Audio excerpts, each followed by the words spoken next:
So this is Shuffle Walk 2.0. The other one's been up for about a decade, and it's all been about ankle rocker, taking small steps, ankle rocker, taking small steps. One of the keys, I'm going to come a little closer so you can see it, is that traditionally in most of the exercises I give, I like to see that type of a squat as opposed to a lunge squat.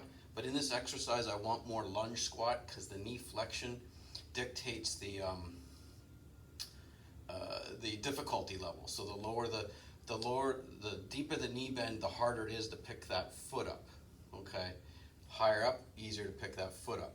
And in fact, one of the big mistakes people make is that when they bring the foot up, they go into knee extension, and that's not driving anything because knee extension drives anterior pelvic tilt, and you're cheating the change. So a lot of these, so we're gonna be focusing on up here in the 2.0. Okay, so squat, move into a lunge squat, raise the foot, drag a small amount, bring the ball of the foot down, keep the toes up, keep the foot tripod up, okay? And so the exercise looks like this. But what you're not seeing is when you do this incorrectly, you get here, you come down, and there's a lot of unstacking of hip over knee, knee over foot, too much frontal plane drift. So we're gonna try and carry in the glute medius and the core here so that when we stack, we get into here, stack up, okay? And then we get into this glute, this ab, and this ab, controlling sagittal pelvis, but also horizontal pelvis, okay? So it's very easy that when we get into here and we drift, we see a drop here, and now we're on the outside of the foot, and so we're cheating the foot tripod in the shuffle walk. So if you get into your shuffle walk and you get into here, you can see how much frontal plane movement I get. So what we're going to try to do now is bring in that concept into the shuffle walk. So you're juggling more balls, as I like to say. You do not do this on the first visit while they're trying to build up endurance and strength and skill in the lower part. But once they get that down and they're getting in from small steps to larger steps, and they're getting closer to walking, because that's the progression, is to eventually get the steps long enough that it starts to look like normal walking. So now we're going to, I'm trying to get close enough so you can look at belt line, okay? So we're gonna take a step, we're gonna do a small shuffle, we're gonna bring the ball of the foot down, but as I start to load that foot, I don't wanna let this come over here and unstack. I wanna stay stacked. So the way to do that is to do our shuffle. As I start to load the foot, the ball of the foot, I'm going to get into my glute medius. The problem is when you do that, my trail leg is going to want to come up off the heel. You don't want that to happen, okay? Or at least try to stop it from happening. And if you're taking too long of a step, that's going to happen.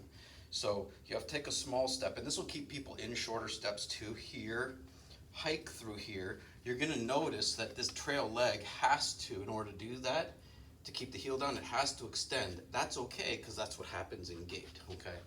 So, but you're not treating that side. That's just the trail leg. You will get this leg into that pattern. So it's going to look like this. Drag, get into my glute and my abs so I don't drift. You can see there was no drift there. Now I drop down, here, hike, load, down, hike, load through.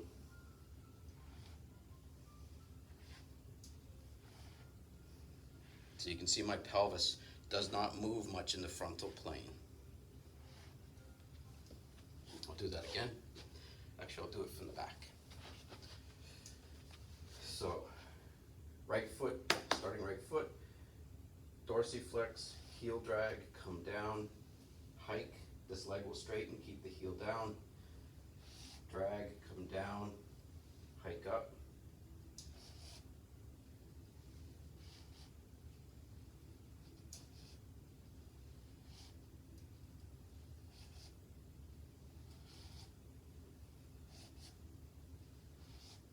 So hopefully you saw in that video there's not a lot of drift.